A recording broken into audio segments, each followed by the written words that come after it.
Our lesson comes from second letter to Corinthians in the 8th chapter. I'm going to begin in verse 7, reading from the New International Version. Paul writes, "But since you excel in everything, in faith, in speech, in knowledge, in complete earnestness, and in the love we have kindled in you, see that you also excel in this grace of giving. I'm not commanding you, but I want to test the sincerity of your love by comparing it with the earnestness of others. For you know the grace of our Lord Jesus Christ, that though he was rich, yet for your sake he became poor, so that you through his poverty might become rich. And here is my judgment about what is best for you in this matter. Last year, you were the first not only to give, but also to have the desire to do so. Now finish the work, so that your eager willingness to do it may be matched by your completion of it, according to your means.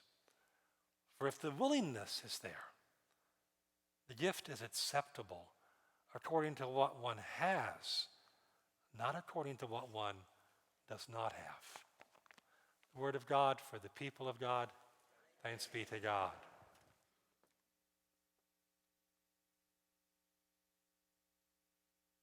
Appreciative of all the wonderful music this morning. Thanks to that.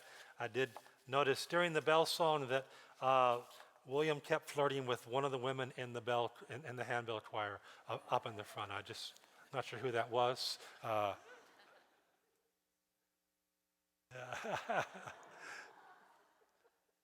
We're grateful this morning for an abundance of talent in this church.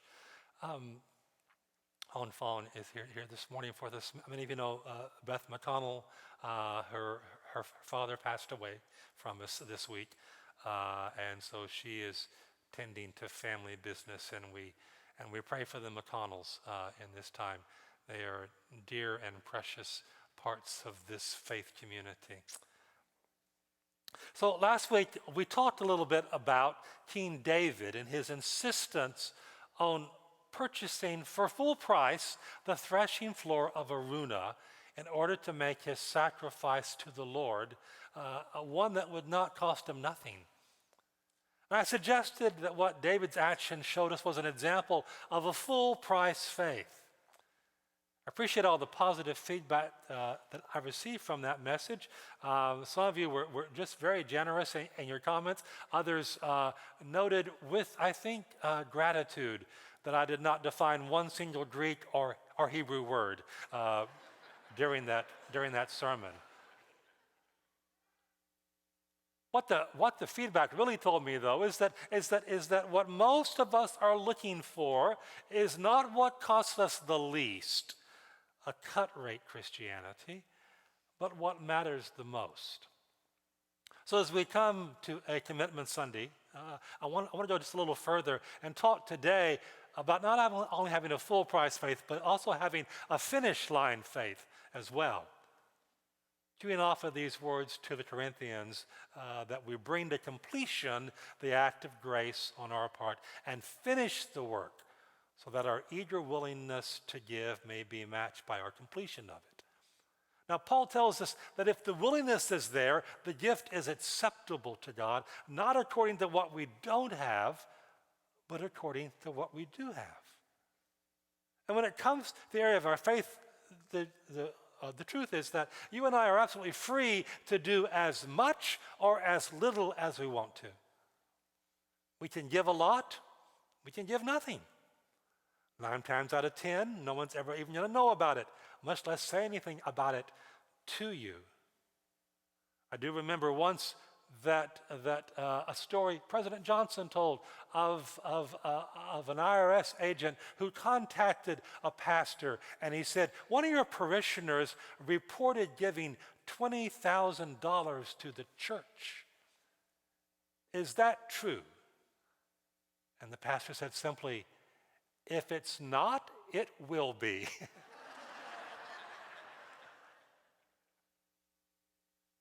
God's grace is free. So too are the services of almost every church that you might wonder in. So why, we may wonder, do people give at all? Because forget the tax advantages, not everybody even qualifies for them anymore. Why, however, do some folks make pledges and estimates of giving, like we're asking you to do, and then follow through on them? In fact, what makes people put money into that plate when it goes down the aisle, if you're here with us in person, rather than take some money out of it? Or at the very least, make change sometimes, right? Haven't you ever wanted to do that? I mean, especially if you get caught in a service or something and you realize all I have was a $20 bill and you weren't ready to give quite that much. Giving does not come naturally to everybody. It was John Wesley, in fact, who once said that the last part of a man to ever be converted is usually his wallet. But in contrast, what do we have in these words from St. Paul today is a picture of people who had a completely different mindset. What he told the folks at Corinth, who lived in a setting remarkably like our own, an international crossroads of commerce and culture and comfort, probably stunned them. And no doubt it made them squirm a little as he poked and prodded at their self-confidence and sense of self-satisfaction. He told them that he wanted to test the sincerity of their love by making a few comparisons. And then he simply pointed them north to the example of another group of believers for whom life was not quite so comfortable, the Macedonians. Now, I got to tell you right off the bat, I don't think Paul was very smart in doing this, okay? Everybody knows that nobody really likes it when preachers talk about money, do they? I mean, let's be honest. Nobody likes to talk about money in church. Most of you would probably rather hear a sermon about love or faith or something with some good inspirational stories in it, maybe about a missionary, not that one, in some far-off country, saving orphans. That's always good, right? And for sure, a preacher ought to throw in a joke every once in a while, provided that he or she can actually tell a joke. All of which is why I don't like to talk about money very much either. At least I don't like having to ask people for it. That's why I succeeded so brilliantly at being an ineffective college president back when I was one. I felt like an Amway salesman. No offense to anyone selling Amway. I just didn't enjoy it very much. Talking about money? Who wants to do that? But oddly enough, it didn't seem to bother Jesus at all. Not only did the master seem to speak about money a lot, I mean a lot. 1 out of every 6 recorded sayings of Jesus dealt with money. But each and every time he did so, at least according to the Gospels, Jesus seemed strangely unapologetic about the whole thing. He didn't hem, he didn't haw, he didn't have to apologize for talking with people about giving. He didn't seem to mind bringing it up to people. He simply walked right up to folks and he told them, loosen up your purse strings, unclutch your checkbook, give up your wallet a little bit if you want to be right with God. Only it wasn't his need to receive that in fact motivated his messages. It was our need to give, and give not only willingly and freely, but also joyfully, literally in Greek, hilariously. And not just give to the church. It wasn't about the temple. What did we hear read for us out of Deuteronomy? And when you've set your tithe aside, then give to the Levite, he was the priest, but also give it to the foreigner and to the fatherless and to widows. Care for the people around you. It's part of it. The Lord so beautifully expressed it. The words of the Sermon on the Mount, Matthew 6, where your treasure is, there your heart will be also. So that's why Paul told the Corinthians when it came to giving, despite their decided disadvantages, the people at Macedonia put their far more prosperous Corinthian cousins to shame. The Macedonians understood what true giving is really all about. True giving, for example, is sacrificial. It shows a disregard for one's own requirements, one's own needs, both present and future. It doesn't mind going out a little on the edge. Sacrificial. True giving is motivated by a love and compassion for God and for his people, those fatherless and widows and foreigners included. It's not motivated by any desire to be able to manipulate or pull strings or call the shots. Back when I was working in a college, I had a donor, and she was very sweet, but she was very controlling too. And she always wanted to get credit for things. She once sent a piece of furniture that she thought should go into the student center, a very lovely couch that I thought, that's going to be destroyed in about 10 minutes. She said, put a little plaque on it somewhere that says it's by me, but just put it somewhere inconspicuously where everyone can see it. That's not true giving. True giving refuses to take anxious thoughts for tomorrow. It takes at face value all the promises of God. If his eye is on the sparrow, then he cares for you and me. We can trust him. And true giving understands that what responsibility means is using the ability that we have been given to respond, whatever that ability may be. True giving is a work of grace. It's a sign that God's grace is at work in us. Cold weather that we've had across the nation this weekend reminded me of living in New England for 3 years, and of sometimes just being so frustrated by the cold and the snow. I remember very much coming out one day after a snowfall all night and to the parking lot where I looked from my car, and all I could see of my car was this much of the radio aerial. I thought, I need to go back to Texas. I'm in the wrong part of the country. I thought, too, of a hard winter that struck Appalachia just a few years back. The snow had piled up deeper and deeper. The mercury dropped and the rivers froze. People were suffering until finally the Red Cross started using helicopters to fly in supplies. One crew had been working for long hours day after day. They were on their way home late one afternoon, and they saw this little cabin submerged in the snow with a thin whisper of smoke coming from the chimney. The rescue team figured whoever was in there was probably out of food and out of fuel. Because of the trees, though, they had to actually put the chopper down almost a mile away. And so they put on heavy packs with emergency supplies. They trudged through snow that was waist deep until they reached that small cabin. And exhausted, panting, perspiring, they pounded on the door, and a thin, gaunt woman opened the door, and the lead man gasped, "We're from the Red Cross." She was silent for a moment, and then she said, "It's been a hard winter. I don't think we can give anything this year." You have to admire a spirit like that, don't you? I think about some divers who some years ago located a 400-year-old ship off of Ireland coast. Among the treasures found on that sunken ship out of the Spanish fleet was a man's wedding ring. And when it was all cleaned up, a picture was found etched on the wide band of the ring of a hand holding a heart with these words inscribed underneath it: "No tengo más que darte, I have nothing more to give you." You know, the words of that ring could be inscribed across the life of Jesus too, couldn't they? Look at the manger. See God risk the love of his life for people like you and me. And hear God say, "I have nothing more to give you." Watch that baby grow up and become a man. See him baptized in the Jordan. Hear God's voice booming through the clouds. "This is my beloved son.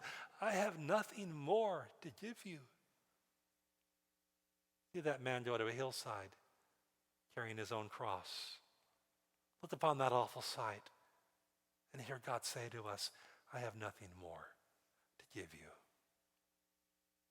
And then run to the cemetery on Easter. See the empty tomb. See death lying dead. And hear the resurrected one proclaim to us, I have nothing more to give you. I think those Macedonians must have heard God say something sort of like that. How else could we explain that they earnestly begged the apostle for the privilege of giving to others, just as centuries before Israel's king Solomon, David's son, asked the question, who am I and who are my people that we should be able to give as generously as this? Oh, there's a lot more we could say about giving. Again, St. Paul goes on to tell those Corinthians that provided that there is an eager desire to give, God accepts what man has. He does not ask for what he doesn't have, which means that God is no more impressed with someone who has billions of dollars, an Elon Musk or a Bill Gates, than he is with those who have very little in this world. All that impresses him is when, like those Macedonians, we freely and sacrificially give from the bottom of our hearts. So this morning, let me leave you with an encouragement. This is not a subtle plea. This is not a thinly veiled appeal. This is not even a subliminal guilt trip, okay? This is just an encouragement. To paraphrase a popular song of a decade or so ago, make like an Egyptian. Let me encourage you to make like a Macedonian, okay? Because we're in a pivotal time in the life of our denomination and nation, in the life of our congregation and community. So what we need to know is simply whether or not each of you are with us and ready to move forward into that future God has planned for us, no matter what that future may be. Or to put it in the words of an old jazz singer, is you is or is you ain't my baby. So we're going to ask you to do something tangible this morning. I'm going to ask you to fill out a commitment card along with a Pick 2 card indicating where you want to serve and grow. And then in a few moments, bring it up to the altar and put it in these baskets and then linger for a few minutes at the altar while I have a prayer with the Lord. Now, if you're watching from home today, and we invite you to go online. You can make a commitment there. You can sign up for a free ministry there. Or if you're not comfortable with that, email us, call us, and we'll help you, okay? One way or other, we're asking you to finish the work, to have a finish line faith, if you will. Now, I know some folks have had a tough year. Inflation is cutting into everyone's bottom line, including that of churches. But again, generosity is not about what you do when you have an abundance or an overflow of riches. It's what you do with whatever you've been given. E.V. Hill, the longtime pastor of a missionary Baptist church out in L.A., once said that God's not blessing you to bless you. He's blessing you so you can bless somebody else. So don't be a reservoir, be a conduit. Go get in your prayer closet. Ask God what he wants to do with what you have, and then do it. 54 years ago, a man from Tanzania, an Olympic runner by the name of John Stephen Akwari, was at the Mexico City Games, and he fell during those games in the marathon race, badly injured, dislocated knee, a hurt shoulder. By all accounts, he should have just stopped running, but he didn't let anyone touch him, any medical attention that would have disqualified him. Instead, he just kept on limping to the finish line. By the time he got there, he was the very last person there, 19 minutes after the previous very last person there. Most people had already left the stadium. Those who were still there stood and screamed their support. It was one of the best moments in all of history of the Olympics. Akwari's final time was 3 hours, 25 minutes, and 27 seconds. That's not great. That didn't matter. He was a champion. And when he asked When he was asked how he kept going despite the pain, he said something right out of a sports movie. He said, "My country did not send me 5,000 miles to start the marathon. They sent me here to finish it." To finish it. Shitsu Katakuri was a Japanese runner. He ran in an earlier marathon in Stockholm in 1912. It was an incredibly hot day, and of the 67 marathon runners that day, only half were able to finish the course. One even died from the heat. Katakuri survived, but he too collapsed. He lost consciousness. Some Swedes watching the race saw him and fall, and they helped him into their home, and they helped him to recover. And when he revived, he was so embarrassed about not having finished the race that he just boarded a train and he went quietly home. He didn't tell anybody. As far as the organizers of the games in Sweden knew, he'd simply disappeared. He was actually declared missing in that country. He remained so for 50 years. And then in 1967, a journalist tracked him down in Japan, and the Swedish Olympic Committee invited him to come back to Sweden and finish his race.